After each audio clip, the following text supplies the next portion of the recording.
American Timelines is a member of the Queen City Podcast Network. Find out more at queencitypodcastnetwork.com. So now I'm obsessed with time. Come on, tell me about the time. Had it all in my hand tonight. Had the time of my life. When the words all come down like blues on Tuesdays come down. Throw it all away. So the pigs, I'm sitting there at the kitchen table and somebody knocks on our door and I go to get the door and they're like, "Are these your pigs in the road?" I'm like, so I not knowing what to do. My wife wasn't home. I go get a broom. I'm trying to use a broom. Yeah. Somebody's gonna drive by and say, "Is that my financial advisor?" Sweeping pigs across the road. Sweeping pigs out of the road. It was terrible. Joe drinks beer, Gruff smokes weed, asking Facebook friends, who do you really be? High school mascots. It's the Friendcheck. Let's go deep and explore beyond the surface. What lies at our core? Are we just acquaintances or something more? Let's find out. Let's open the friendship door. What's up, Tom Heads? Thanks for joining us for another Friendcheck episode. This is a fun little project where I get to know my Facebook friends, figure out who the heck they are instead of just random liking each other's posts and not really knowing each other. We're getting to know everybody. And this week it's Adam Cufr, who Gruff and I went to high school with. Haven't really talked to him much since high school. Didn't know that he is now a principal retirement income certified professional. You can check out his newsletter at fourthdimensionfinancial.com, where he is a principal. He's really into retirement planning and great at it. He's written 2 books that are available on Amazon. Off the Record, Secrets to Building a Successful Retirement and a Lasting Legacy. And Here, I Made This For You, which was published in 2021. So check those out. You'll hear that we didn't discover that he was an author until late in the episode. But that's cool. He's also a micro farmer and an amazing drummer. We knew him as an amazing drummer in school. And so we hear the story of how he met his wife, how he learned empathy from tragedy. And the only thing you need to understand about where we came from growing up is Northwood is a small town just outside of Toledo, Ohio, that is long and skinny, and it's literally divided by train tracks and a landfill. And there are those kids from the the dirty side of town, which we call the Lark side. That's where Gruff and I come from. And then Adam is from the other side of town, which is a little bit nicer. And the kids that came from that side of town are usually a little bit better off. And so we kind of joke about that a little bit. So that's all you need to understand. And you also need to understand that the band teacher, Kathy McGrady, very skilled, talented band leader and director, definitely recognized that Adam had skills way beyond most of us. And so we kind of get into that a little bit. And she was right. So we kind of talk about some of that background and just enjoy us catching up with a friend from high school that we hadn't talked to in forever. And again, here's Adam Cufr. Let's open the friendship door. Because we haven't, I don't think we've talked to a rock star or a drummer yet. Well, no, it's no. You're gonna wait a little longer than No, that's not true. No, but I mean, somebody who's had that experience. I mean, you were in, I don't know how many bands post college, and probably even post high school, and even in high school, I think weren't you like going to clubs in high school, like playing in bands at like while you're in school, like bars you weren't supposed to be in? Well, the way it started, so I obviously I played in all the school bands, but then in high school it was Abe Black's graduation party. Okay. And there was a band there made up of I think it was all Northwood guys or whatever, but they're like, "Hey, why don't you come sit in? We're gonna play Pearl Jam Alive." And I was like, all right, if that's all right. So I get behind the other guy's drums and I play, and it's a flashbulb memory. Like it was just like, oh man. And Nice. somehow that turned into me playing with Brad Hamilton, who was a Northwood guy, amazing guitar player. He does the Yeah. Jimi Hendrix thing with his He was tongue. always my favorite. Yeah. Yeah. Oh, so talented. Love that guy. He lives around the corner from me now, which is so weird. But we Does he never- really? That's wonderful. I was walking home. We'll come back to my band thing. I was walking home from the Y one day to my house, and he comes out of his house into his driveway. I looked at him. He looks at me. It was the morning that Chris Cornell died. Oh God. Oh, And shit. That so was he not too had long that. ago, We Yeah. both loved Soundgarden and Chris Cornell, and we played a lot of. He comes out. He was Yeah. devastated. I was Oh, I'm devastated. sure he was. I actually Yeah. checked in on Brad that day because he was Really? the biggest fan I knew. I got to meet Chris Cornell twice, and so I was devastated.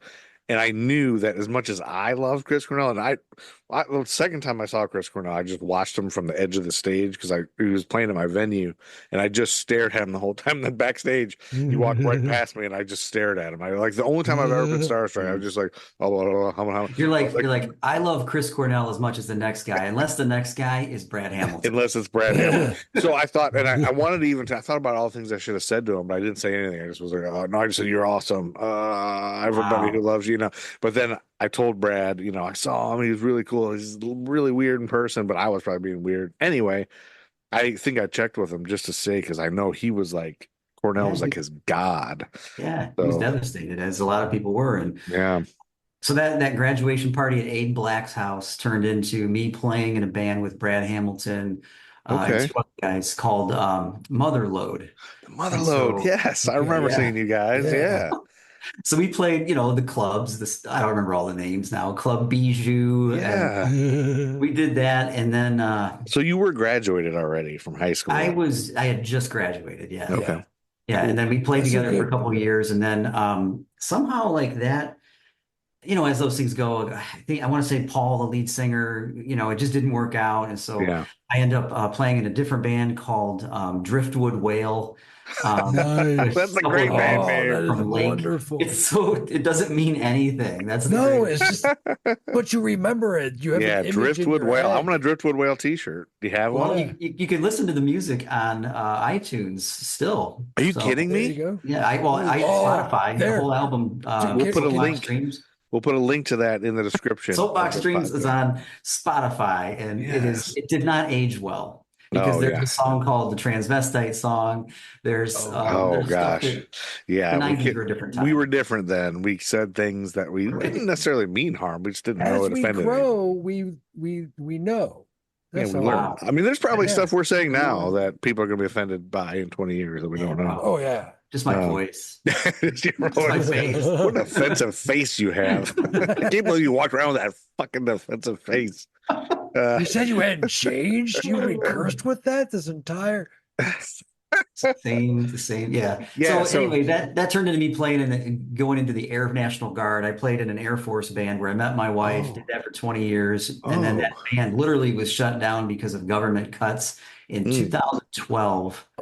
And so, along the way, just a lot of different music, a lot of different bands. But so did your wife play in the band with you? And it was like a band, like a marching band type of situation? It was 35 people that formed a concert band. We also marched, and I was the drum set player for the rock band, and then we had a jazz band. So it was kind of cool. We would do either we would break up into smaller groups for concerts, or we would play all together. It was really great. It was great. That's National Guard. Is it Air National Guard? Air National Guard, yeah. National Guard. Yeah, I was out at the 180th in Swanton. That's what I was just going to ask. You're hoo-ah. Is that what you say? Hoo-ah to each other? They do. I was the least military guy. Like, if you look at my face, you don't say, "Oh, drummer," but that's what was fun about it, because I was in a band that was a military band. So it's like this haircut. Yeah.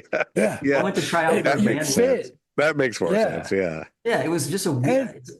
Yeah. I remember seeing in the context of Buddy Rich, you're fine. Well, yeah, Buddy. Yeah, there you go.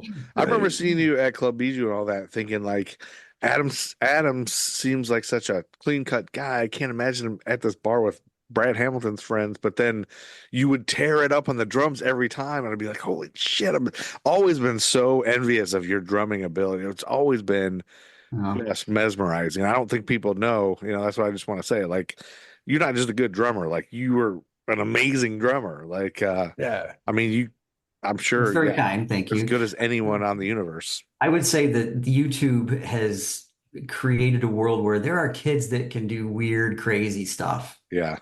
Like Yeah. it's a different world where things that I didn't Sure. learn until, 30 years playing, like they're picking up when they're 12. Yeah, Well, they yeah, also because there's a have video on it, right? Yeah. exactly. Yeah. They have access to they're exposed to a wider variety than you were. That's the thing. And with YouTube, anybody can put anything out there, and you know about every single person that exists now. Like that's the We're doing this. that's why we're doing it. Yeah. What I think is interesting about you guys is you are the right guys to do this kind of thing.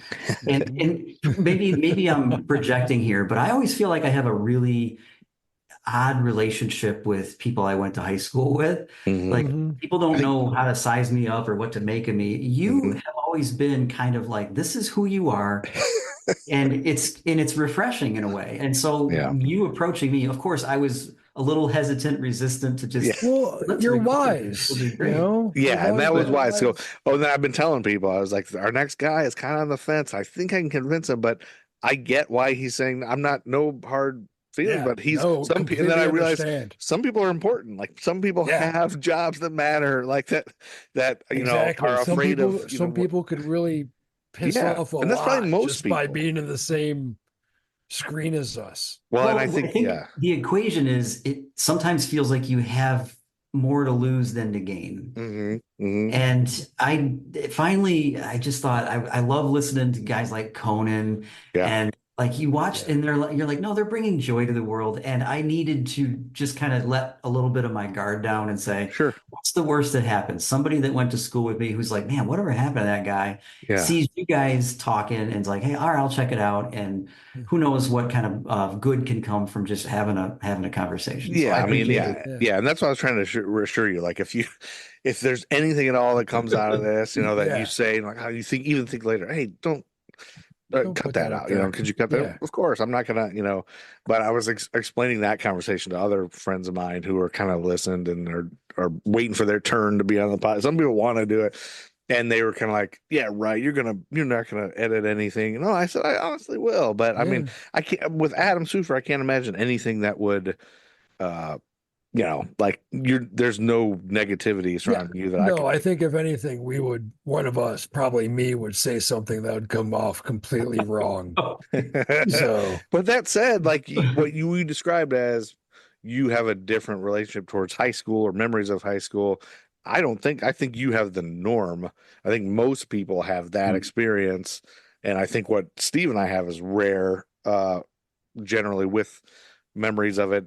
I know I'm rare because most people I talk to are like, you still talk to people from high school? Like you still know people from high school? And like, we still go places with people from high school. Like I still, but I think only because I'm sort of a people person. Like I'm so obsessed with people. Like I love talking to people and strangers. And so I work at a performing arts center and my first position here was with all the volunteer ushers, and there's like 500 of them, and they're people, most of them are retired, people that have lived these lives, and they're just ushering for a performing arts center so they can see free Broadway touring shows. And so, but you just talk to these people that have lived these whole lives. Most people are retired down here in the South, Charlotte, North Carolina, that, from different places, people from New York and Jersey, and people from California, people from all over. And they just like fascinate me. Like I love talking to them and finding out their backstory. And then next time I see him, like, hey, did you know he was in a band, or that guy was in the Army, and you were in the Marines with so and so. You played football with Harry Carson. I can't believe like things like that are just like, and that's kind of part of why I started this, and because something you said originally made me think. Oh, Conan! You mentioned Conan, and Conan. I also, not to name drop, but I met him briefly, but I was obsessed with his podcast, the Conan O'Brien Needs a Friend.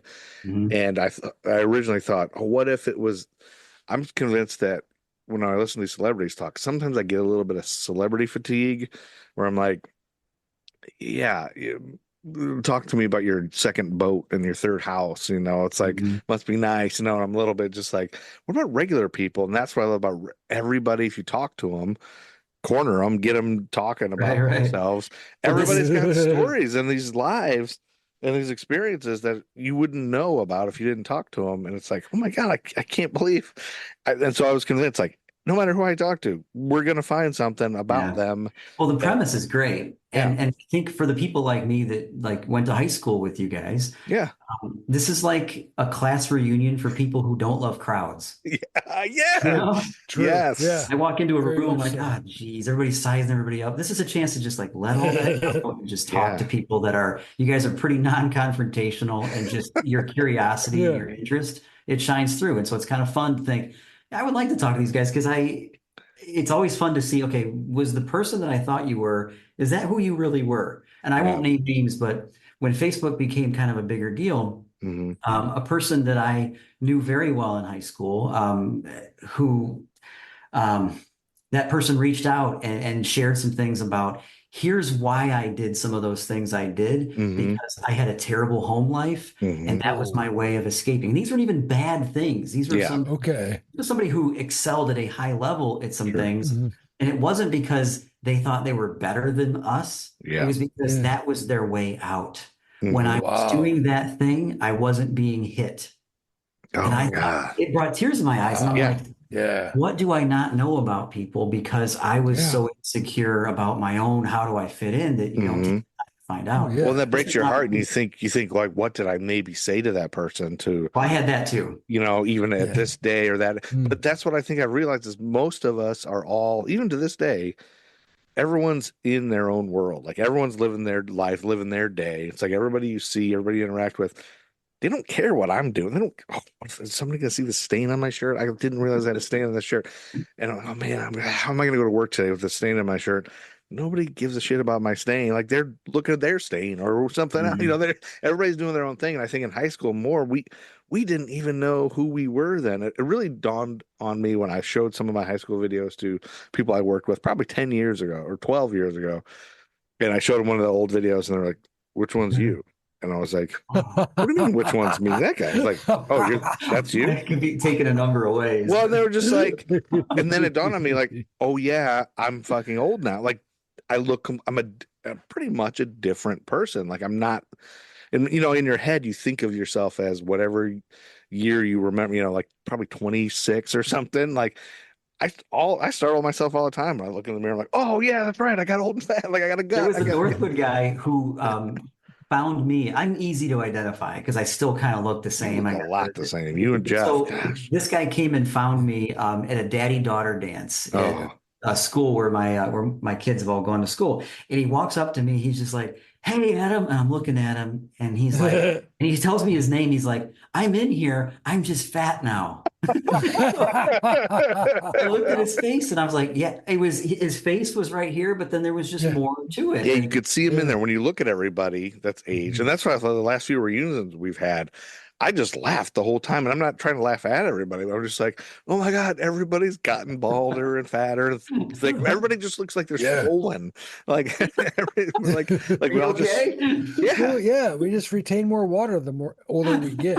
Because not every day you see somebody you knew when they were 12, and that I think that's the thing that just blows my mind every time. I mean, of course, now that Facebook's up, you see their pictures and everything, but just hearing them interact and everything, like seeing Joe Bear and all that. So, a lot of that is what I'm fascinated with. And like you said, like we were all like, I'm sure I did things. Originally, when we started this, Steve, remember we were talking about maybe this should just be an apology tour. Like, oh yeah, no, we've talked about getting people from high school and just apologizing for. Like, I'm sure I did something. I was a dick. Oh yeah, tell me something I did to piss you off, and I apologize. Yeah, here's why I did it. Own up to it. I apologize to it. I just can't remember it all. Yeah, because we were so impulsive. You're still trying to figure out, like you said, who you are, what your motive in life is, what you're going to be, why you're here, and how to behave. Like, what's the consequence if I say this to somebody? What's the consequence if I do that? And it took me a long time to realize that not everybody's having fun. Not everybody's happy right now. Not everybody's at a party. Like, and I was, I'm annoying people. I'm bothering people by screwing around all the time. Like, oh yeah, okay. I still have to learn that sometimes. But let's start. Okay, so the cool thing about this is a little bit opposite Editing. for yeah, I'm gonna have to edit, but some of our most recent ones I kind of push all the way back to grade school and everything with people to find out, okay, where did you go to school? What was your mascot? So we can skip all that because we know you went to the same school as us, Northwood, and it was a Ranger, the blue and gold, and you were a drummer in the band. But I want to back up before because I was racking my brain today, just getting ready for this, thinking, I don't remember. Did you were an Alney side, Yeah, right? I was the other side of the landfill from you guys. Yeah, we're on the dirt side. We've talked about that in the last episode. You're listening to our description, yeah. Yeah, 1x7. We all describe it the same way. It's great. Yeah. Well, I mean, there's no other way to describe it. Yeah. No? This little white trash town from the east side of Toledo. So, but I couldn't remember if you were at Lark with us or not. I was like that far gone. Like I'm starting to get older too, and I can't remember stuff. So I thought you were Alney, but then I couldn't. Then I was trying to remember. I can usually remember the neighborhood everybody lived in, but I couldn't for the life of me remember where you lived. What part of town? So I was on the Alney side. I grew up on Coy Road, right near the Oregon line. Oh, okay. I grew up hanging out with all the girls on my street. They all turned out to be super cool, pretty popular, good athlete girls. And I admittedly played with dolls a lot because that's what they did. They're like, hey, you want to hang out? I'm like, yeah. I have 6 daughters now. Yeah. Oh, perfect. Yeah, it was meant to be. And you just don't know how it's going to turn out. Yeah. So you knew how to play dolls and you knew all the stuff. Well enough. Like they probably wish I would play dolls more often. But I was like, I know the Barbie scene. I can do this. That it's funny that you mentioned it because I was just thinking the other day, because there was a couple girls in my immediate neighborhood before I met Steve that I would play with when I was real little. Like it was just the couple houses near me, the kids my age were all girls. So we, one parent would watch 3 kids at a time, and you'd go from one. I loved going to their house because I didn't have I had brothers, so I didn't have doll houses, I didn't have anything. And the one girl her whole basement was toys, like girl toys, and she had all those strawberry shortcake things that smelled, the little action figures that smelled so good. Yeah. And I started thinking, those, man. I was thinking about this, like maybe this could be an SNL skit, I don't know, but it was like, why would we do that as a society in the 70s? We were like, girls need toys that smell good. Boys need ones that like. I almost think they should have taken the boys' figures to an extreme and just he stunk, or made them smell like farts. Like we had ones that smelled like weed or farts or like like Boss ours Man just smelled like poop because we're supposed to smell like shit. Like and theirs are supposed to smell pretty. But I also thought like, how come they're the only ones that can smell good? Like they got to smell. This is really one of life's big questions you're asking here. Yeah, I distinctly remember. I remember being at her house. Gentrification of things. Can I get some? And then it could be a drug deal. Like, can I get some of that Polly Pocket? Can I get some of that strawberry shortcake? Can I get some of that lime, blueberry, whatever her name was? You got some of that. Oh shit! I would stand there. She would be like, "Can we play now? Can you stop sniffing my toys?" And I thought, God. So we created this society where I'm this weird guy sniffing this girl's stuff, like her goods. I'm just sniffing her toys. Just say toys. Just say toys. Don't say sniffing the girl's when I say stuff, it sounds bad, but still, they were her possessions. We don't want Joey to come over because he keeps sniffing all my toys. Yeah. But they smelled so good, and I didn't have anything like that. They smelled better than those markers that were scented. Sure. That's a terrible idea, by the way. Let's make markers that you smell, but not let them smell other markers because those are those will get them high, like a smell. Exactly. But my thought is, how did they make those strawberry shortcakes smell so good for so long? Like science, man. It's just science. Does anybody have the key to that? Someday we'll get somebody infused job plastics that just does that. I infuse plastics with scents. This is why we're all getting dementia and early Alzheimer's and sniffing those things and it has all the chemicals that were in them. Yeah. Okay, so that's cool. So you played. You had the girls in the neighborhood, and you.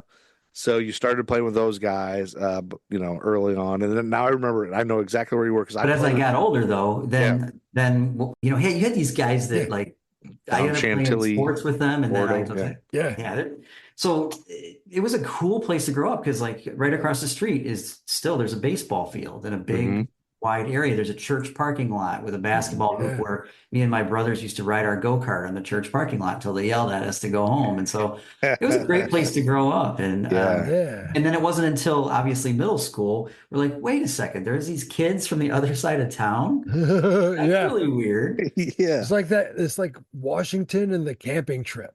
That's when you like learn about the other kids. You're right. It's like, wait a second, there's a whole bunch of other people over there. Well, if I can add, so I was in student council in elementary school. So fourth grade, I did what seemed impossible. I was a fourth grader and became president of student council.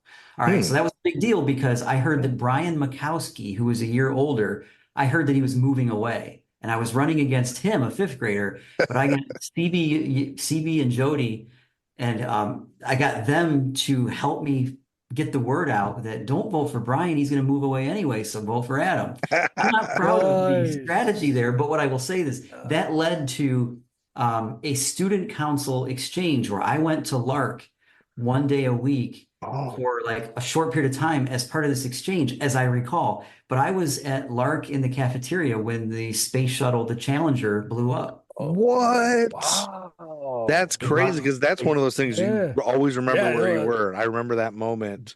I was there with you. Like it was yesterday. Oh my God, you were there. And maybe that's why I couldn't remember what side you were on, because maybe I saw you at Lark. I don't know. They wheeled the TVs into your cafeteria. Ranger diplomat. Yeah. Oh, you guys were in the cafeteria? To bring it. I think I was in the gym. Everyone together. I was a diplomat. That's hilarious. You were a diplomat, yeah. Well, I was thinking, it was funny. I was just thinking about the student council thing. Together. Everyone agrees. Super is cool. Well, so if that's what's in. So when I was in high school, then I played sports. You may not remember that part of me, but I played sports and I played drums. So what I would do is I would play when I was on JV basketball, I would play the game and then I would run up to the top of the bleachers. I do remember that. I do remember that because we only have the one good. We have the amazing drummer. He's got to do that. I remember you playing basketball and baseball. Yeah. But what was cool about that is we'd be in the locker room and there'd be, and again, I won't name names, but guys were making fun of basketball players were making fun of the band. They look at me and they're like, crap. Yeah. Yeah, except for the kick-ass drummer. I mean, well, he's cool, but the other ones, everyone else sucks. You're good. But I remember in middle school, like everybody played drums, and I think that's where I was first aware of you was in band, because I played drums too, but I couldn't play. Like, so I signed up to play drums, and I couldn't figure out how to read music, and they couldn't teach me. Like, I didn't understand. I remember ta ta ti ti ta, and that was it. So I thought, that'll be easy, but I couldn't. And I didn't have the coordination. I couldn't do like two at once, and then they let us try the drum set a little bit, but it quickly became, get out of here, let Adam have the drum set. Like, Adam is a god, and Kathy McGrady would be like, we'll get to her. I remember her lots of times in band practice, she would say, drums, percussion, everyone just stop, except for Adam. Just let Adam play. That's my overwhelming thing. And then, I'm sure you got. So that's my uncomfortable relationship with high school. Is that sure, yeah. They set you aside as a special guy. Yeah. They're like, you're special. Everyone else sucks.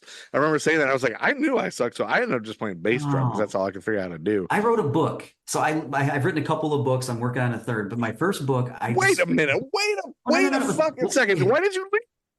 Okay, you wrote a book. This is exciting. Yes. Okay. So in this book, I literally talk about the moment when I was in the band. Yeah. And this was elementary school, but I was in the back. We all had these Remo practice pads with a gray plastic rim around them. I remember that. Yeah. And so we're all in the back, and I have this very vivid memory of looking down this row of endless drummers, and I thought to myself, I will never be as good as any of these guys. Wait, you didn't know you were good at drums then? Well, I wasn't yet. And so I assumed everybody was better than me. And then as time went on, everybody dropped out for various reasons. Yeah. And I was kind of the guy left, me and Keith Dempsey. Okay. Yeah. So like, that is so interesting that, again, you thought the same thing. You're like, everybody's good. I suck. No. I thought we all suck except for Adam. No, I don't do that. That's uncomfortable. I'm not trying to make you uncomfortable, but you probably. I mean, you felt like that, right? Was good. Yeah, no, Sean Davison was good.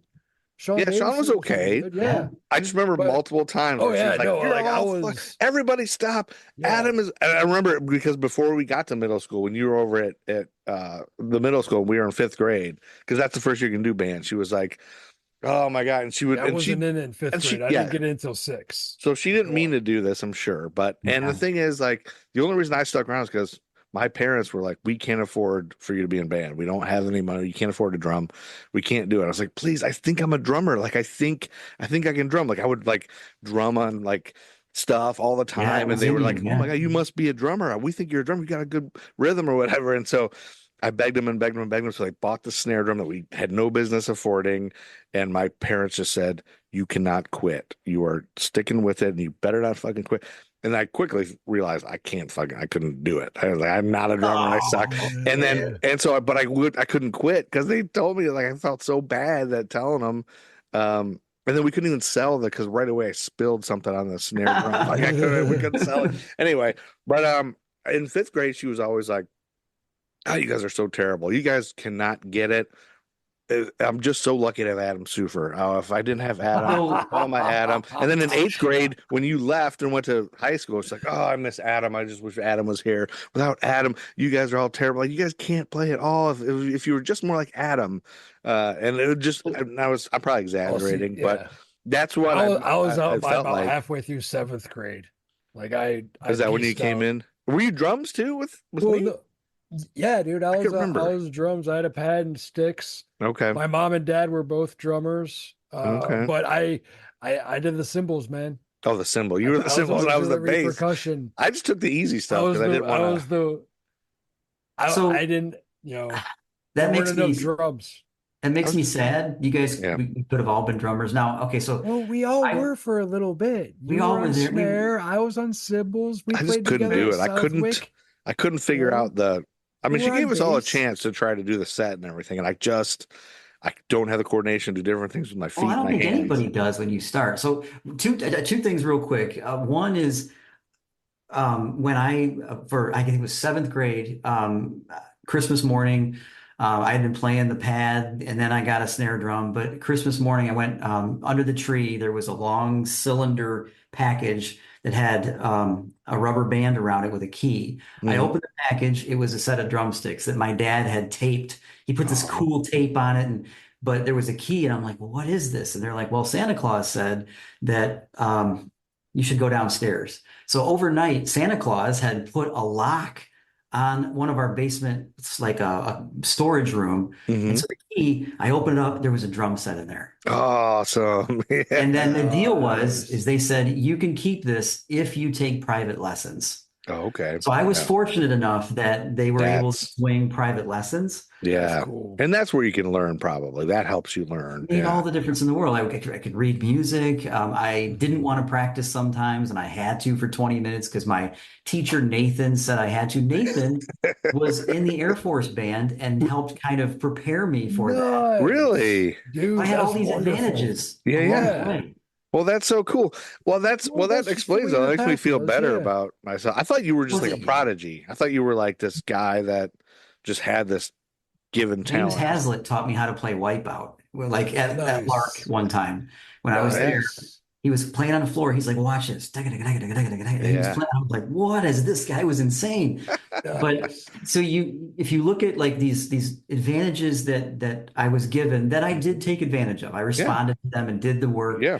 But I will say that I'm a huge Kathy McGrady fan. Now that said, I'm a fan because she treated me incredibly well. I didn't have your perspective to say it felt like she slighted you or didn't give you. But she was incredible to me, and she then not only gave me every opportunity, but she then had me come out and play drums with her private band called Musicology. And she paid me $75 to sit in with the band. And at that age, I'm like, not only did I become a professional drummer, but I got paid. Yeah. Well, you were that good. I mean, you were, no doubt, you were unbelievable, but I didn't know, I didn't know any of that. But we deserved everything we got from we deserved all the vitriol. Not just because of our lack of musical talent. We are not good students. we were not good students. Yeah, and we did screw around, and there was another part of that too. Like she'll probably, if we had her on here, she'd probably be like, "Well, let's not forget, you guys are screwing around and doing this and that." A lot of times she's probably, and she's in a middle school as bad as everyone is in middle school, filled with people that have giant noisemakers, and everybody's just fucking around and fucking with each other, you know. And there were so many days she was frustrated. I remember seeing so many teachers angry and frustrated at all of us awful people. And I'm sure we were doing bad things. Well, she was a new teacher too. Like I was able to start in 4th grade. So I got a year ahead, by the way. Yeah. Oh, Mr. really? Braden was there one year. And then Kathy Grady started when I was in 5th grade. So she was brand new. And so she like my sister was in Flaghorn shit, so I remember her talking about the previous band. See, I don't remember her not ever being there, and I will say when I did do musicals, and I think she's just like I think Kathy McGrady is just a truth teller. Like she recognized talent and will tell you, and game recognized game, because when I was in high school and I auditioned for the musical, you know, I'll be honest, we all auditioned for the musical as a joke. Like the football team, like me, Jaco, and Jeff, like we just wanted to get small parts and fuck around in the back and like get on stage and fall down or barf in our hats. And so, but when I auditioned, that was your thing, dude. That was the whole plan. It was just to be funny and have fun. And so when I auditioned, I read whatever role, and she was like, you know, looking down and like just writing stuff. And then when I read, you know, it was just me and somebody else reading, or I can't remember what it was. I think it was just me. She like dropped her pen and looked up and went, "Wow," and just stared at me. And she was like, "Wow." And I didn't know. I could see her doing that. Yeah, you know, just like, she's like, "That was amazing. You're an amazing actor. You could." Nobody read anything like, you know, everybody just read, you know, nobody knows how to act. And we're just like, but I could do that. I could act. I mean, that's all we ever did is fuck around with our toys and, you know, acting. And so, but then they were like, now sing something. This is terrible. And they were like, oh my God, but the acting's so good. We'll still give you the lead. And Miss McGrady was like, oh, we'll teach you. We'll be able to teach you to. I mean, Miss Gatros was like, we'll be able to teach you to sing. I don't know, was it Gatros or was it Sutter by then? I don't know. So you felt Kathy McGrady's light shine on you. Oh yeah, dude. She was mesmerized by my acting ability. And so that's the first moment that I knew that I actually could act. Her reaction, I was like, oh, I mean, because you know how she's like completely genuine. She's not gonna just blow smoke, you know, because she had no reason not to. Like, and so that's how I knew I could act, and that's why I went into theater. And so I'm not just because of her, but then they couldn't teach me to sing, so it was bad. They tried. They would pull me out of class and try to teach me, like, no, right here, hit this note. And I was like, whoa, like I couldn't. I was like a triple threat. I mean, you were a single threat. Yeah, I couldn't. I was a single threat completely. I couldn't. He's focused. But I love that. But don't you just love the idea of like who you were, you guys, like just being a whole different look to the musical? It's like, wait, bringing the athletes in. What would that do to the audience? That's incredible. Well, we did. Asses so in the seats. Yeah, asses in the seat. And I do say this is a little dramatic and maybe it's, you know, kind of fake, but I feel like it's a little bit like, I don't like something you'd see on Glee or something, that we did it as a joke. And I will say Jeff and Jim were a little bit pissy with me because they got their secondary background roles and were barfing in each other's hats. But I had to take it seriously because I was like, I have like all I have a million lines that I have to memorize now. And I have to Albert Peterson. Sing all these songs. Like I have to suddenly I'm not hanging out with them anymore. And they're leaving early, screwing around. They're like, you traitor, you're the, you know, went solo or whatever. But I was like, I got to do this. I got to be on stage or whatever. So, what was I going to say? Oh, but what I do think it did was I reconnected with kids even from Lark that I'd never talked to because, you know, they weren't in the right clique or whatever. They didn't play sports or whatever. And then we made friends with Brandon Wilhelm, who was in our class. And I don't think I ever spoke to him before that, but, you know, we would talk all the time because we had all these scenes together and stuff. And like Joe Scott and those guys, you know, all these kids that I grew up with that I didn't talk to anymore because they were in a different circle. We all just hung out, and then we'd had like a night, you know, a cast party, and then we're all hanging out together. And then Muppet or Brandon Wilhelm lived with us in college. Like I love your relationship, the unlikely pairing. And then sorry, go ahead.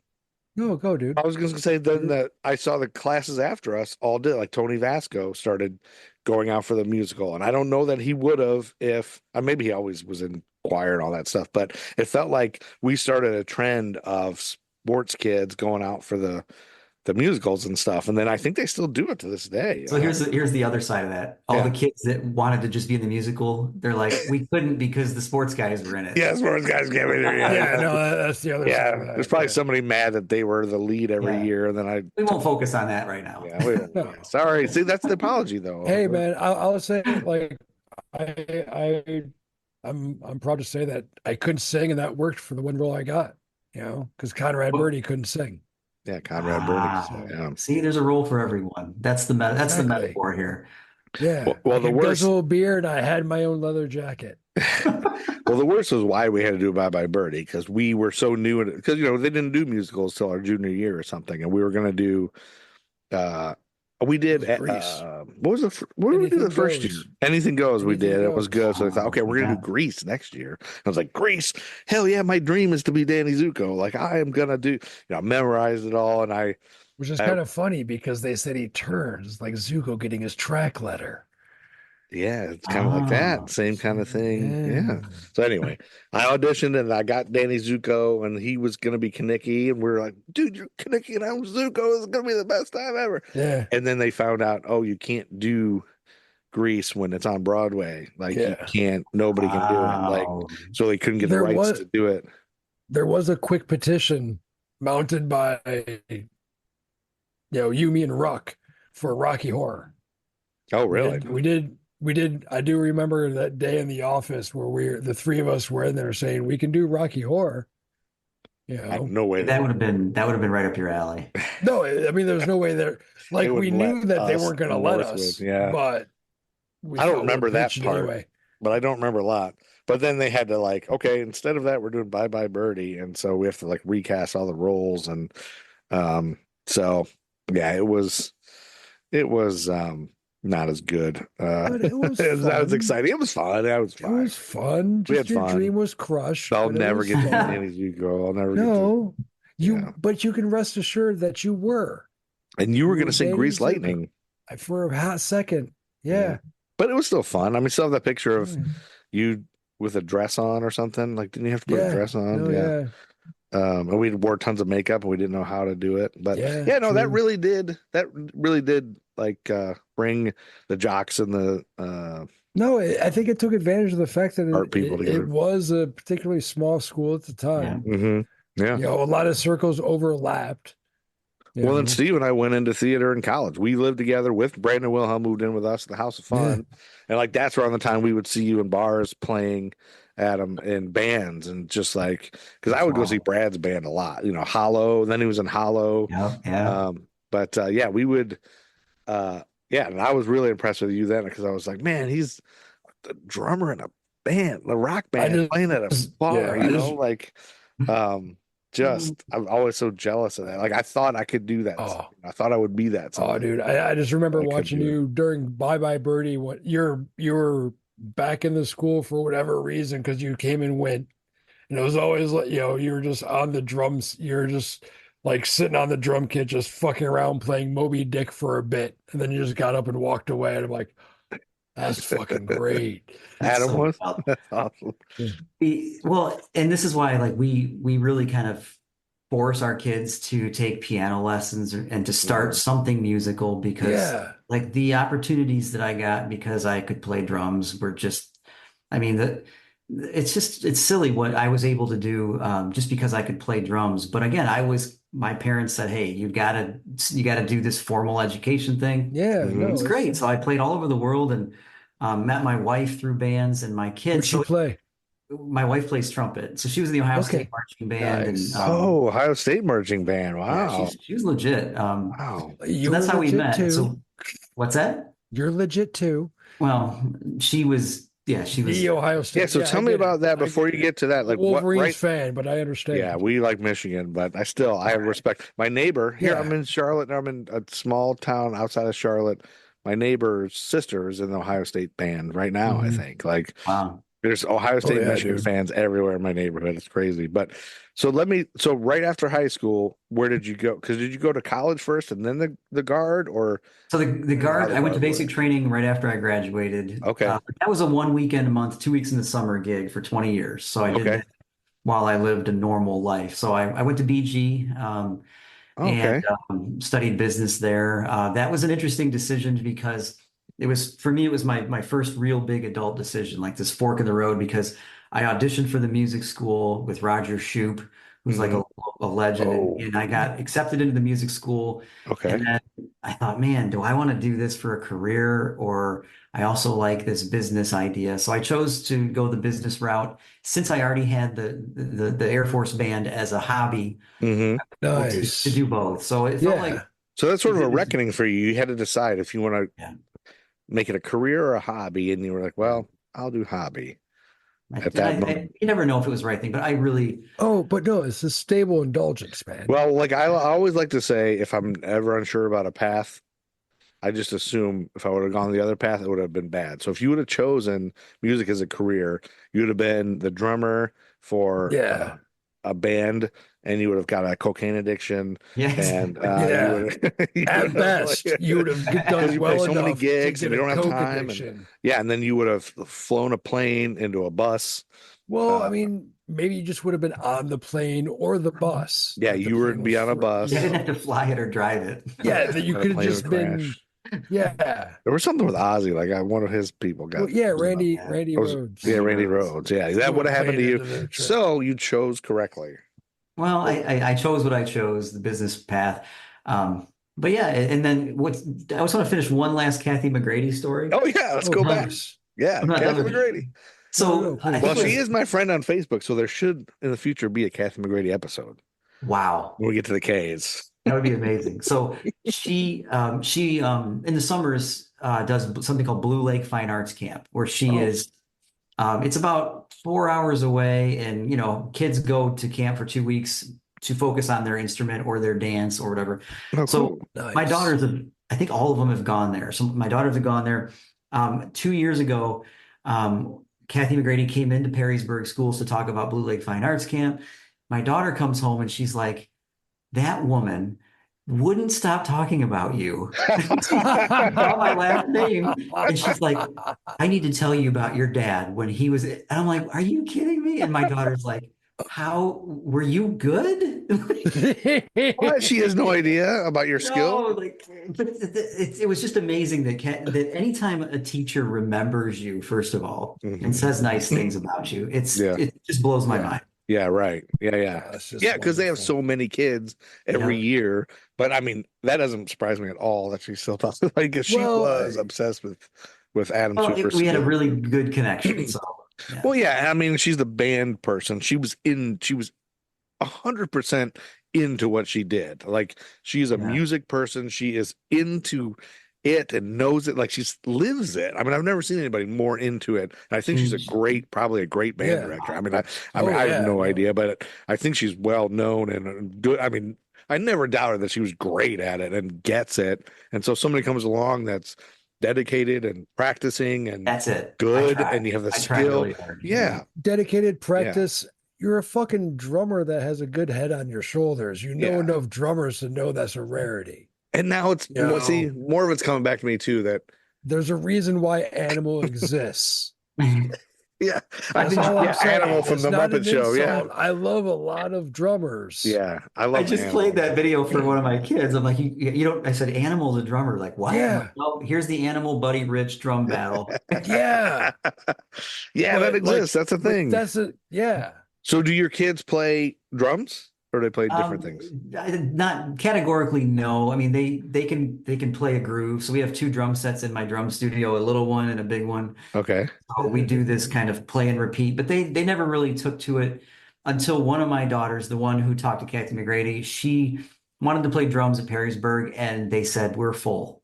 We can't take any more drummers. And so she plays violin and she studies privately. She's doing great. Okay, good. But she wanted to play drums, but we go out occasionally and we'll groove, it's kind of fun. Nice. That's cool. So maybe, there's always time for that she can always go with that later.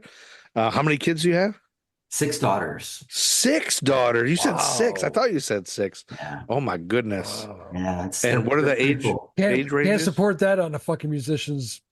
Yeah, good thing you did the business thing. You knew you wouldn't have 6 kids with a coke I'm habit. gonna have 6 kids. No, so. can't be in a band. Yeah, that's true. These are all true statements. But yeah, so yes, the ages. My oldest is 22 and lives in Paris. Wow! Holy cow! She's really ambitious. Paris, Michigan. Yeah. Paris. Yeah. So she lives in Paris. I have a sophomore at UT studying biology. Okay. I have a senior at Perrysburg. Okay. And then I have twins who are sophomores at Perrysburg. Okay. And then I have a 7-year-old. Oh, wow. Okay. Because we didn't plan very well. But, well, no, families happen. But there's a reason that 7-year-old's there. That 7-year-old's probably going to super cool. Yeah, she's going to save the world. Nice.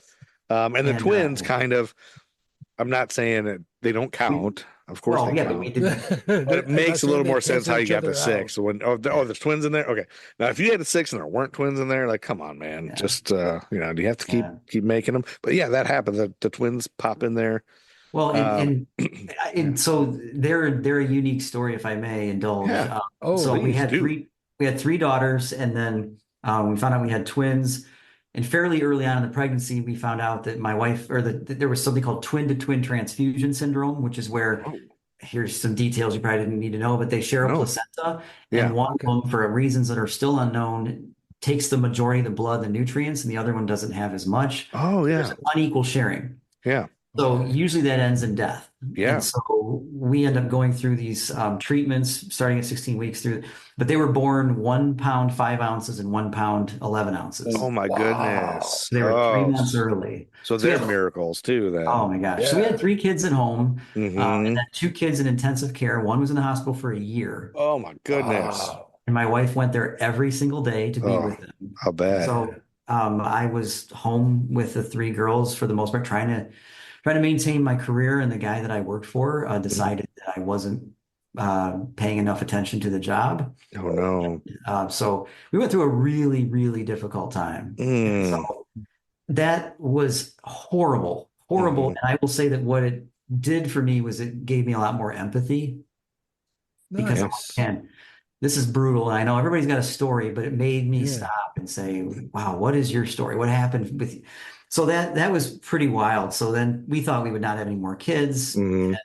They're doing great now. Like I said, they're sophomores at Perrysburg. So that really, like you said, that gives you that's this wonderful empathy. that you came out with so much grace. That's fucking beautiful. Yeah. And I mean, because a lot of people, who knows how that affects a person? Yeah, no, that's like the brink of panic, like. Well, it's tough on marriages. That's for sure. On a marriage. Yeah. I'm sure. Yeah. I mean, anytime you struggle. I mean, so we're humans, and you struggle, and you get to your survival instincts, and you're not you throw out the door. Everything else is just trying to. I can't imagine that. I mean, I've never had a struggle that bad, and we've all struggled sometimes. But oh my God! So were you in Perrysburg then when that was happening? We were in Perrysburg, and to get through that, I ended up starting. I blogged a lot, so we had a blog and an email list that started to grow, people that wanted updates. And so I regularly communicated about that. That eventually caught the attention of Mr. Laird. Oh, Tim Laird. Yes. Nice. And that led to them naming me as Alumni of the Year, which was weird, a weird reason to get it, but they saw how we were handling all this. And so that was a really interesting thing to go back to Northwood to be recognized for talking about my kids. Yeah. So you were doing that blog and the newsletter at the time, and what a creative way to do that. And I'm sure everything you put out there is something that helps other people who might go through that stuff, right? Or have to deal with those I hope things. so. It helped me just to find a way to process it. It was brutal. Like I'm 83 years old underneath. That was a lot on the inside. That was a lot of life crammed into. Yeah, that's crazy. Plus. Yeah. So, so many questions. So Tim Laird, for the listeners, is a teacher of ours, our English teacher from high school, who I also enjoyed very much and had some interaction to. He came to Chicago and saw a couple plays I was in. No way, that's so cool. I got to actually go out and have drinks with his wife and him. Like they stayed and came out with my improv team. Like we all came out and they they saw us do an improv. I think it was an improv show. I know he saw an improv show I did, I think, and I think he saw a play I was in, and he and his wife, he actually brought out, this is something coming back to me. He brought a class of students to Chicago. They were going to see a play or something, or do something else, but I think they all came to see a play I was in. And so maybe we weren't drinking that. I think there was multiple times he came. I know he brought students, and I was like, why couldn't you take us to Chicago? You could go to Chicago, and because there was no Joe Hunsaker out there yet. No, yeah. So I met them somewhere at a restaurant at one point, but it was another time he and his wife came to see an improv show, I think, and they hung out in my neighborhood in Chicago and like drank beer outside with us, and we were all playing this drinking game. It was kind of like a Kevin Bacon 6 Degrees. Oh, wow. We were all playing that. But he was a great English teacher. Looks like George Jetson. His wife is great. And so yeah, I'm actually still friends with his wife on Facebook, because later years she was a special ed. She was a principal in Perrysburg. I think in Perrysburg. My wife Perrysburg people now, yeah. Yeah, and my wife was a special ed teacher in Perrysburg for 1 year, and so she was like, "Do you know Robin Laird?" I was like, "Yeah, I know Robin Laird. How do you know? She's the principal." Wow. Oh my gosh, this is great! So she actually just donated to my wife's classroom this year and was very, very generous. So yeah, she's great. So yeah, great people. So that's cool that Tim Laird found you there and brought you back for Alumni of the Year. Wow. So, okay. So we jumped from one to another through Catching Brady, but there's a time portal, but we'll go back. So, cause we still, like, you went to Bowling Green, you went into business. Tell me a little bit about and see, you might already know this. So if you're just like, no, everybody knows that, Joe, shut up. But the service thing that military is like the last thing I understand or know about. I've known some people in the National Guard. I mean, how did you figure out you wanted to do that service industry, or that in addition to college, and how does it work? Like you said, it's like you sign up and you're doing it for 20 years and it's they pay you, or is it they only pay you when you serve, or is it like training? Like, I don't know, because she would like work with us. She was my boss at Woodley, and then all of a sudden I'm like, oh, see you later. I'm going to be gone for 3 months. I have to go. They're shipping me to somewhere. She was the National Guard. I don't know if she was Air National Guard, and she'd go, and I was like, and I'd always ask her, like, what are you doing when you're gone? Yeah. Like your boot camp, like they're making you do push-ups, and like you have to go to different, deploy them when there's unrest or whatever. But help me understand some of that, like how you got into it, and then how it works for those. Sure. Yeah. So I got into it because my drum teacher was in it. And so he's like, hey, there's this thing, you really should check it out. And I'm like, whatever, that sounds crazy. So he helped me prepare for the audition. I went out and auditioned, and it went well, but that turned into a 6-year commitment of 1 weekend a month, 2 weeks in the summer. So being in the band, that was my whole job, was band. And I was completely didn't understand. You had to audition to get into it. It wasn't like you didn't like join the Army, go through boot camp, and then just happen to play the band for fun. Like, you were there to be a band member. Right. But I had to go to Air Force basic training boot camp to satisfy the training that I needed to be Air National Guard. Gotcha. So I went to basic training with all the other basic training people, all the other guardsmen that were doing everything from special operations to food services to my nephew now. He is a mechanic on the F-16s. Oh, cool. So we were in base training with all those folks. But when I was done with that, most people go on to a military technical school, which could be 6 weeks, 6 months, 2 years. My technical school was to take music classes at Bowling Green State University. Oh, okay. So it was amazing. It was amazing. So now, is there rules, like you have to be kind of like you're on probation or something? Like, you can't, if you get caught drinking beer or smoking pot or smoking cigarettes, no kind of things like that. So I just had to report for my 1 weekend a month during all of that. And then for me, 1 weekend a month was, we would go to the base and we would rehearse typically on a Saturday, and then we would go out and play a gig somewhere on a Sunday. That was your service. So you're not like having a gun, like, do you have to have a gun and stuff? I was trained. We were all trained on M16s. Yeah. So there's a picture my wife and I happen to have where we are both cleaning our M16s in uniform together. Oh my God. That's kind of cool. But like, we would only use M16s to pass the marksman test once a year. to stay relevant, to stay trained. But then there was always again, your 6-year minimum commitment of doing that. And if you do 6 years, then my college was paid for. But I was always making an hourly wage for my drill weekends, is what they call it.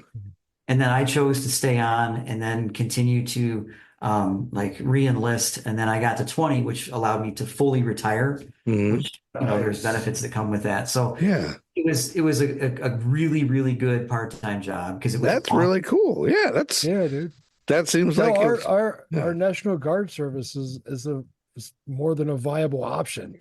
Which I want to know. Like, I'm an idiot when it comes to that kind of stuff.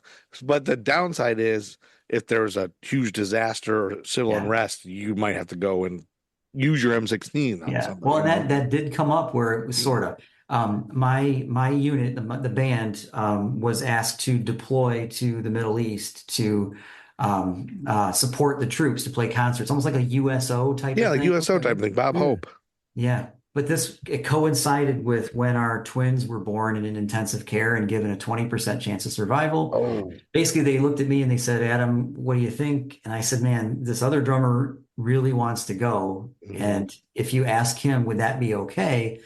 So like if I were trying to run for vice president of the United States right now, they would say, oh, he bailed on his service. Oh, yeah. They bring out all that. But there were 3 drummers, including me, that could have done the gig. Another one's like, I want to go. I'm like, well, can he go in my place? And he did a great job. He loved it. And he's got memories that I don't have of being over there for, what was it, like 6 months or 6 weeks or 2 months or something like that. Well, because if you would have gone, then he would have had to stay at your house and take care of your daughter. Yeah, that's right. That would have been a really. And your wife probably would end up liking him better, Oh, absolutely. You talk to me now. You know he was here. He was here. You were off gallivanting in Iraq or whatever it was. I haven't put that together. Yeah. No, but that's cool. That's how that works, right? But that's another path that you went on that because of this didn't happen. And this guy and that guy is probably like, I only did this because this guy had this thing, and this is a thing that.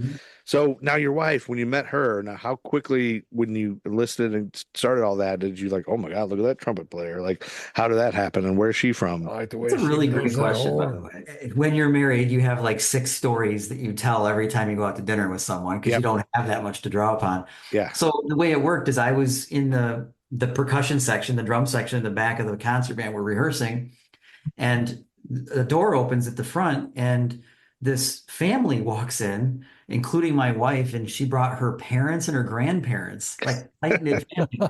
But no kidding, like she walks in the front, half the band looked at her and then turned around and looked at me. It was like a group love at first sight. Like they all knew you guys belonged together. Yeah. That's that night. So while they take her off to audition, and she's doing her thing.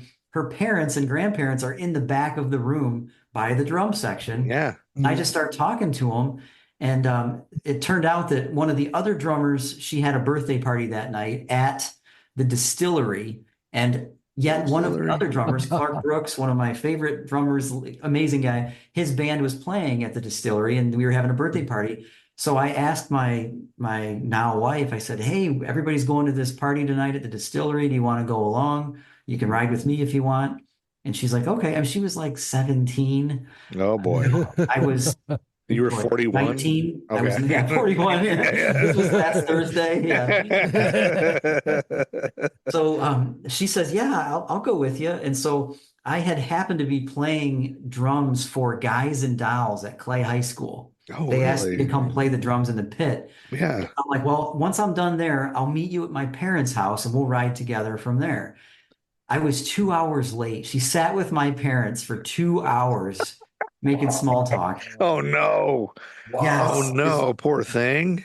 So I get there and I walk in and she just looks at me like, what did you do? Why? And my parents are great. They're easy to talk to. Yeah, I'm sure they were. But you were probably like, you should have said, you made me sit with your parents in the back of that room while I'm drumming. I wasn't that smart. No, I was too enamored with her beauty, and we went to the bar. We had to get special permission from older people to get into the bar because we were 1917. Yeah. And I just remember we were listening to the band and so since it was so loud, she would try to say something to me and she would like try to whisper or try to yell in my ear and her nose would brush my ear. And I was like, oh, she's so great. You love that so much. She smelled great. I remember what she was wearing. And then I was attending BGSU and remember she was still in high school, but she was taking classes at BGSU through that, what it's called, CCP now or whatever. I don't know. Email was brand new. Email was new, yeah. Her. I didn't know how to email. I didn't know context clues. So I emailed her and said, hey, when you're on campus, come up to my dorm room. I've got orange popsicles. We can have popsicles.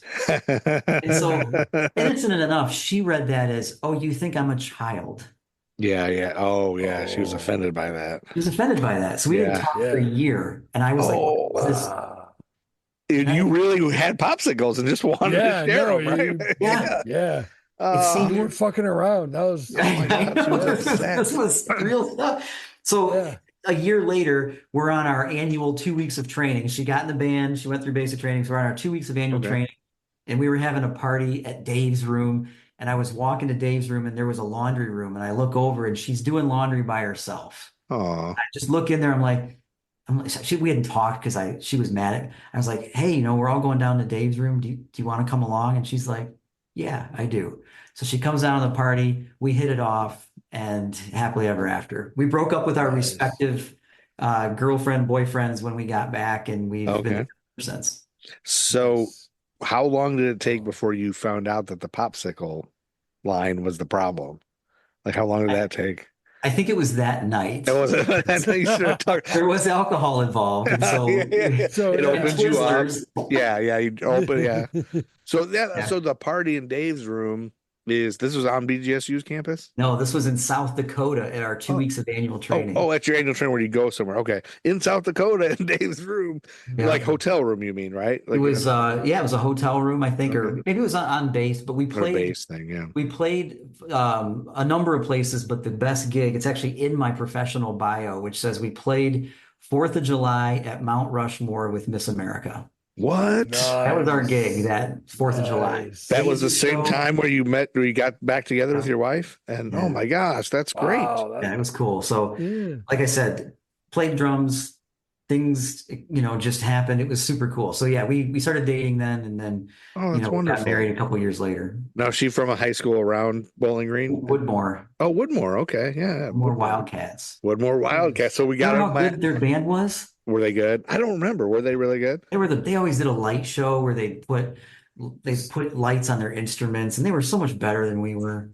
See, I never don't remember that at all. I never saw it. Yeah. All I remember is that we got a fight with them after a football game one time. Sure did. Yep. And I think back because I think something I always hoped would happen, but I've never prepared for was an all-out brawl. And I wasn't prepared. I was like, who do I hit? I don't know what. A bar fight. It's like a bar fight. It's like, it's an, I mean, if you think about it, going to Northwood, we got into a few brawls. We did. Toledo Christian one time, a basketball game. And again, with that one too, I was like, I couldn't find somebody to hit soon enough. I kept like, I'm going to hit. Oh, that's an old man. Oh, it's a child. Who do I hit in a bar fight? And then it was over. So I'm still to this day, never had a successul bar fight. I've never known who to hit. So from now when I go to someplace, I just pick out a couple of people.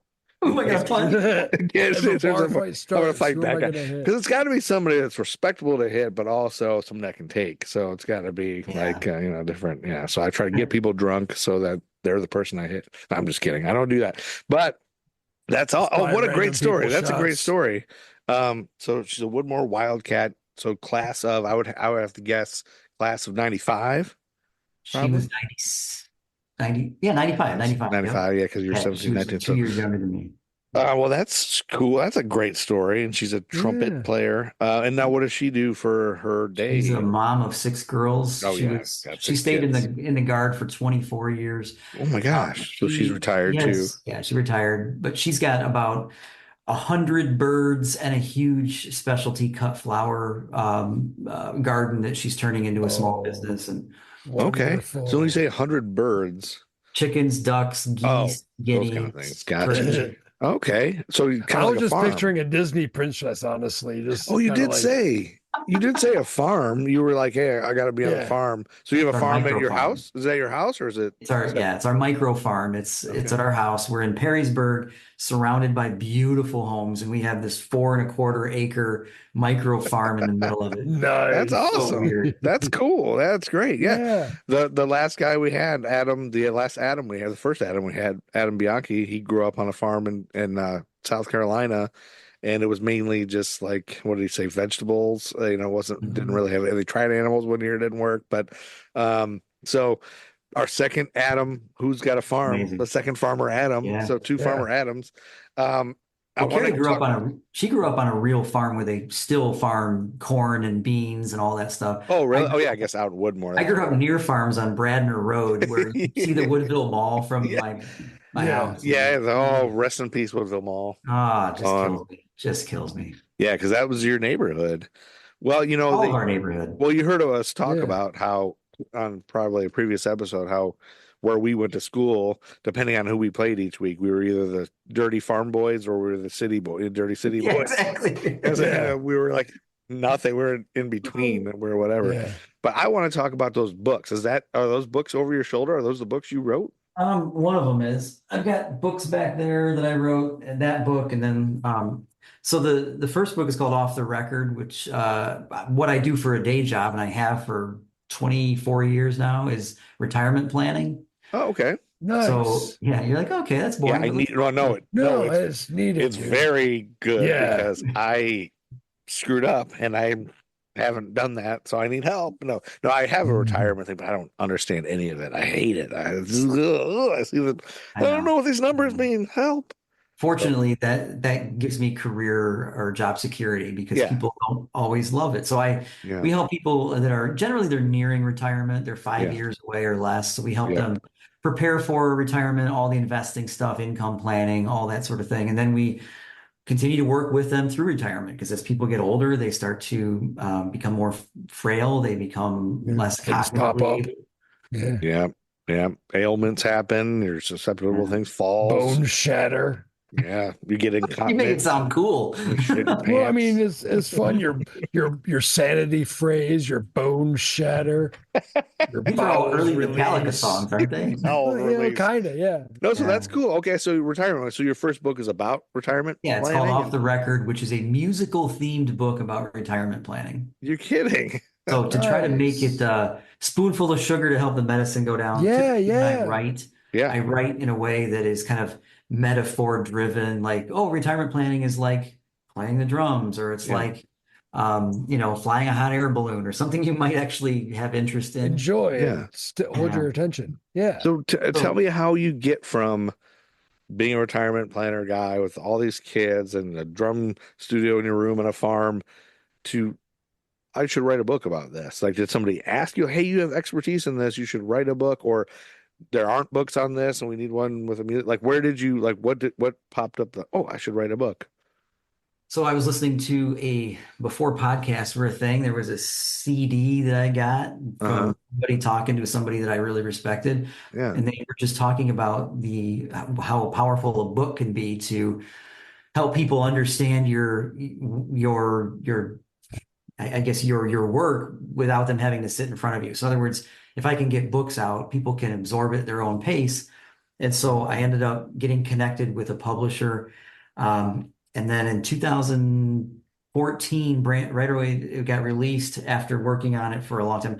For years, just on my laptop when I was bored, I was working on my money manifesto, which was basically, what do I believe about money? So I had this book in the making, but I didn't know it was a book in the making until I was connected with this publisher. They're like, well, let's talk about this. And so it turned into Off the Record, Secrets to Building a Successful Retirement and a Lasting Legacy. Wow. And so that ended up being really helpful because then if somebody said, they would say, hey, I want to come into your office and talk to you about my stuff. We send them a book before they come in so they can kind of familiarize themselves with, I think, a little bit about me, and our family, but how we do what we do and how to prepare for it. So that was really powerful. And then I ended up revising it years later. But then the next book I wrote was, I've been writing a weekly newsletter, and I wrote it for 5 years every week. So, at the end of this, I've got 250, give or take, 600 word articles basically. And so I piled those into the book called Here I Made This For You. Nice. Which, it's got like tape on, it's like tape and everything's stuck on here. Yeah. No, that's beautiful. And so what's that? Is that about what you're going through with your kids when they were? Was that just about? This one is more, again, it's more retirement planning stuff. It's what I do, but it's more of like is the right word compendium? Like it's putting all of my writings that I had done over the 5 years in one place. Would work, yeah. But they're generally themed on the business, on the retirement. They're business things, but again, I talk about things in a way that kind of come at it from a different angles. Yeah. So that's so cool. If each of those entries is a facet, that entire book is a gem. Wow. That's pretty good. Something like that. Thanks. That wasn't bad. That's why you're here, my friend. It's not just for your movie star good looks and your former Prince Albert. Every now and again, I spit out a pretty good bumper sticker. I can see that. Thanks, man. Dude, that is awesome. So it's just the two book. Well, you have the second version of the first one, and then I'm working on one now that it's my favorite so far, but we're on chapter 3, so it's still pretty new. You can still learn to hate it. It's okay. I know there's still time. Right now, it's like it's just so fresh. Mm-hmm. It's so fresh and new.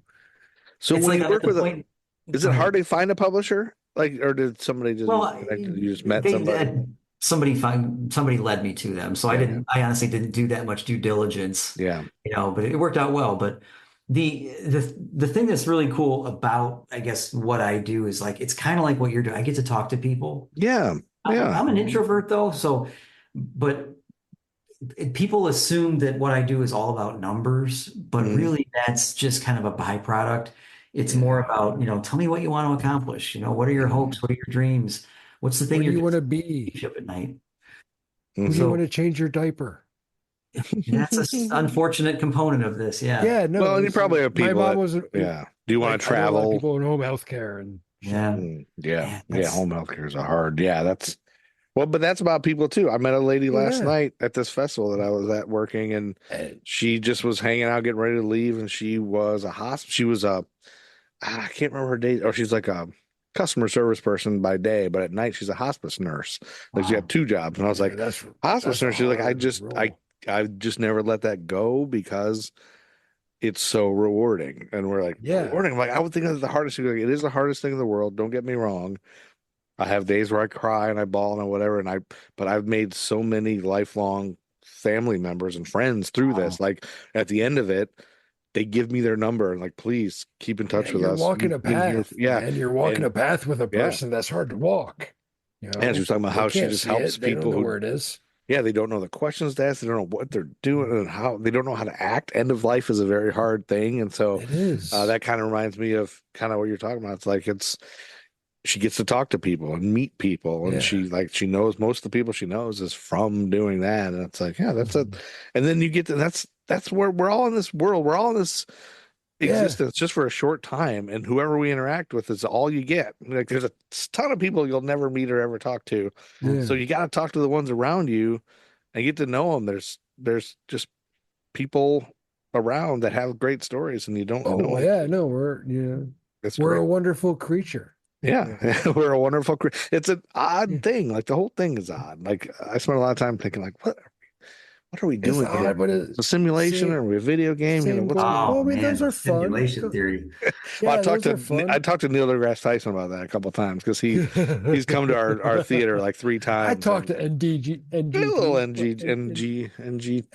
Is that right? And ND. The GT. NDGT. He doesn't like to call that, I don't think. But no, he's got a thing. No. When he comes and speaks, I think every 2 years at our venue, and we sell a lot of tickets, and everybody wants to hear him talk about science and everything. But one of his things is he sells books, and there's a VIP ticket. There's like 100 that you can, and you pay $150, you get his signed book, and you get to meet him for a second. So he's got to sign those books ahead of time. So he's like, I need 2 or 3 people to help me sign the books. Like I need one person to hand me a shirt, one person to hold the book open, one person to pass it down the line, one person to hold the book open, one person, but system. Really what I've discovered after the third time doing it with him is he just wants to talk to somebody. Like he gets lonely on the road and he just wants to talk because he talks from the second he walks in the door. He's already talking, and then he doesn't stop until the show starts. Oh, wow. But he'll take your questions like, "What do you want to talk about? What are you into?" What he'll like give you a menu of 3 things. And last time he said, "Hey, what do you want to listen to? I got my phone here. What's genre of music?" And the girl was with me was like opera or classical, and so he played some like Beethoven. He played the one from Die Hard. What's the big one from Die Hard? Oh, Detroit. Is that Ode to Joy? No, I can't remember what it's called, but he was like, it's the Die Hard song. He would Die Hard tell 1 you song. the Die like Hard 3. origin of how he wrote it and why the drums come in at this time and why he's like, "Wait, hold on, and now this is going to come in. And did you know that in 1865 this happened?" You know what? Like all these things. It's composer's daybook. Yeah, all kinds of crazy like stories that went along with what was happening in Russia at the time and all this stuff. Oh, and so, one time we just talked about Star Wars, but one time we talked about, I said, "Are we living in a simulation? Come clean." And he was like, "We might be." You might be. He said, "If we are, we're either the first or the last, because either we're the first civilization that's making a simulation, or we're the last one and we just haven't figured it out yet." What was the fucking basilisk theory? Is a simulation thing that when you say it's like a specific type of, the name is something basilisk. And the fact that we talk about it means it is real, and that it is the simulation. It's like sort of like speaking something to an existence type of thing. Kind of. Yeah, it's just that it's that applied to the simulation. Okay. Well, that book was out. What was that book? The Secret, that was out for a while. It was like, all you have to do is say what you want, and it happens. Yeah. Gosh, Adam, this was really cool. All these. See, that's the thing. I had no idea you wrote books at all. I'm so mesmerized by that. That's I really didn't know you had a farm. I didn't know you wrote books either, but I'm happy that you have your little micro farm. Micro farm. You got to put the micro there because we're not out there. No, yeah, and God bless you for knowing the difference. Did you ever fly? Did you fly a plane? You're a pig farmer. Air National Guard. You didn't get to fly. I may come to you one day with a favor. Yeah, it's funny. Everybody thinks that if you're in the Air National Guard, you fly planes. And by the way, we had 2 pigs for like 3 months, and we found out we are not good pig farmers. Oh no! Well, what was the hang up? What was your problem? Well, what were you not good at? All of it. No. One of my twin daughters. You have to know what you're doing. It turns out to be good at stuff. But my daughters went to the Pemberville Fair and they had a catch a pig contest. And, we had recently moved into this place. It's got a big barn and, that's where we live. So she caught a pig at the catch a pig contest. And my wife had been talking to people and found out they do better in pairs. So my wife bought her a second pig. So we bring these pigs home. We put them in our bird run, which is attached to the outside of the barn. These pigs are chewing holes in the barn. Oh no! They got loose one day. This was like during COVID when I was working at home. No. So the pigs, I'm sitting there at the kitchen table and somebody knocks at our door and I go to get the door and they're like, "Are these your pigs in the road?" I'm like, So I not knowing what to do. My wife wasn't home. I go get a broom. I'm trying to use a broom. Yeah. Somebody's going to drive by and say, "Is that my financial advisor?" Sweeping pigs across the road. Pigs out of the road. It's terrible. That is so great. Yes. Well, if anyone stopped you and say, "Hey man, someone's got to clean these pigs." Yeah. Didn't you ever wonder how this happened? Yeah. So in the end of that experience, leave the road. We wrestled these pigs. I went and rented a U-Haul because we have no pickup truck because we're not real farmers. We're micro farmers. You're micro farmers. Yeah, rented a U-Haul with the ramp on it. And then we wrestled these pigs and tried to get them in the U-Haul. So then I drive the U-Haul down to the Bowling Green Fairgrounds where all the kids are supposed to bring their pigs back for the auction. And like all these pickup trucks are pulling up and letting their pigs out. I pull up and they're like, "Can we help you?" I'm like, "I'm from Perrysburg." And they're like, okay. I'm not a Pemberville farmer. It was so weird. That's great. I will say, grid adjacent. Yeah, we were as a Perrysburg person now, I do, because you're Northwood people and I just want to get this. I always tell people that when I grew up in Northwood, I figured Perrysburg people were all snobs. Yeah. It's true. We are. Oh, wow. Well, hey, that'll happen. It's inevitable. So how about for financial planning right now? So are you taking new clients? And if so, do you want to plug where they can find you? Like if somebody wanted to hire you after listening to this, Put some how do they links. find you? So, some well, the links. name of the business is called Fourth Dimension Financial Group. Okay. So imagine height, width, depth, 3D. Fourth dimension is time. Neil deGrasse Tyson, I mean, I could debate whether that's true or not, but so much of what we do is time-based timing. In other words, time is really interesting for retirees. But that aside, so it's Fourth Dimension Financial Group. It's fourthdimensionfinancial.com is our website. Okay. Where you can even find pictures of some of our favorite birds from our micro farm. Is that right? If you look in my bio, you scroll down far enough, you can find the bird. Does somebody have to live in locally for you to be their advisor, or can they be I mean, most of our clients do start here, but then when they retire, a lot of them move away. So we maintain a Zoom relationship with them. But most people that we work with, it's usually, like I said, 2 to 5 years before they retire. So we'll often meet people when they're 54 or 62. Okay. 62 is, hey, we want to retire in the next 6 months or 2 years. 54 is, hey, the kids are out of the house. We need to really hit the ground here running and save a lot of money. So figure it out. Yeah. Nice. But really the people that we tend to be able to help the most are the people that are within a couple of years of retirement. Yep. That's cool. Yeah, no, my father-in-law was doing the steps and he was just like, yeah, I'm gonna. And then he finally just got to the point and he called his guys like, I'm done. You got to figure out how I can retire like this year. And he was just like done. He's always been a guy. He never cared about his job. He couldn't wait for retirement. And he's the first guy I've ever seen that. It's just like, I love it. I love retirement. He goes on long walks. He does a lot of gardening and all kind. Like he's just a go, walk guy. And so he's just loving it. He's so thrilled to be retired. So I'm jealous of him. But that's great. And then your books, are they available on Amazon? I assume? On Amazon. Yeah, just search my name and you can find cool. Yeah. So I'll link those in the in the description too. So those of you who want to, I was just happy to talk to you guys. No, that's cool. No, I love the shill shit, but Rangers supporting Rangers, baby. Yeah, this is cool. Yeah.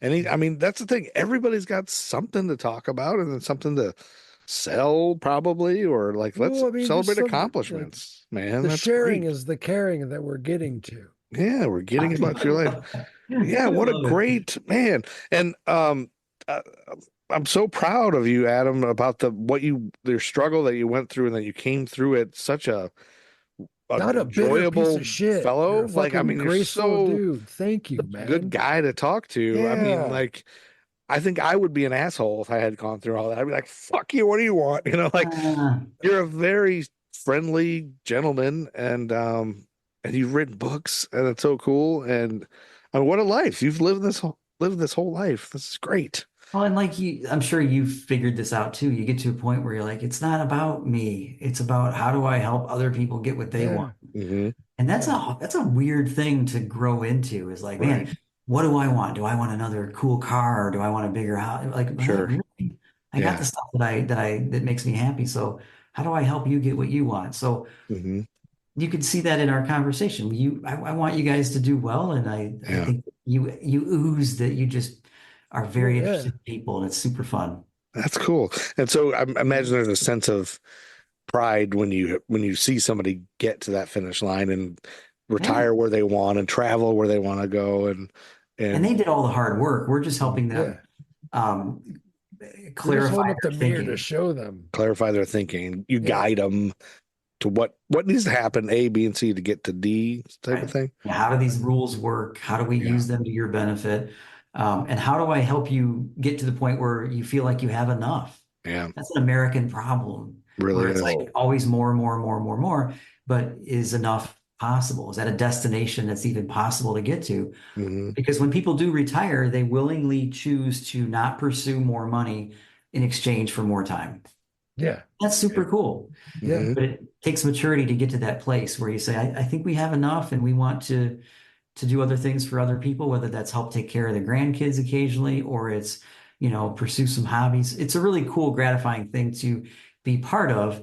sometimes we get more credit than we deserve because they're like, oh, you helped us do this. I'm like, well, we just put some construct to all the saving and all the preparing that you did. So it's a really cool collaborative effort if it's done well. So it's fun. Is it tough to keep up with all the rules and laws and changes and taxes and all that? Do you just constantly read and the news and the changes and all that? Well, I mean, once you have the critical mass, the base of knowledge, then yeah. I mean, today my daughter was taking violin lessons, and I was listening to a podcast about nursing homes, long-term care planning, home equity, conversion mortgages, that sort of thing to help people. So yeah, you just stay up on these things, and hopefully continue to be relevant and helpful to people. That's great. That's cool. Yeah, I mean, it's wonderful. That's a very important term. Yeah, I could not do, like, if you have the mind that can do that, I'd not at all do any of that. Like, as soon as you mentioned what you were listening to, I would be like, please stop. What's happening? You're listening to a podcast? I don't know. I'm telling you, I get my retirement statement whenever I get it. I'm just like, no idea what any of this is. I'll look at that later. Is it up? Is it down? Am I good? Yeah. Oh, like I would get stressed. Like, I lost money. Did I lose everything? Or what is this? I don't know. And I dread it. I get a pit in my stomach every time I think about it because I'm so ignorant of it all. And I'm just like, I just hope I die before I do any of this. Like, so I don't have to figure it out. I just want to go quick and painless in the bed one night. Preferably after my last one graduates high school. That's what I'm calling it. There you go. That's it. Yeah. Anyway, thanks for your time, Adam. Do you have any lasting words to give to the listeners, American Timelines? Last things to say? I think this is a cool thing you're doing. I appreciate being part of it, and I will more actively listen to other episodes. I've seen listened to bits and pieces. Fun, man. Thanks, man. Thanks for listening. Thanks for doing it. Thanks for doing this. I know. It was very fun. I know I had to twist your arm a little bit, but it wasn't that bad, right? We didn't just say schedules. Terrible. It worked out. Well, again, I had some reservations, and I don't blame you. Wisdom is true. We are reservation causing fellas. Anyway, thanks, and we'll get some sleep because it's 10 o'clock. Sorry to keep you up so late. Appreciate it. For a good cause. But thanks again. I keep doing what you're doing, man. It's great to see you guys. All right. Good night, guys. Good night. Thanks again. Have a good one. Bye, guys. This will be fun. This is great. Thank you, Adam. This is awesome. Thank you, man. I can't wait for Friday night, so I can go out on the weekend and ruin my life. I'm gonna drink and drive and crash my car. I'll tell the policeman that I'm a star. Yeah, 'cause you and me, we're birds of a feather. Yeah, we only like the bands who worship the devil. Yeah, you like to drink the blood of the goat. Now, baby, I can tell. So take my hand, let me lead you down the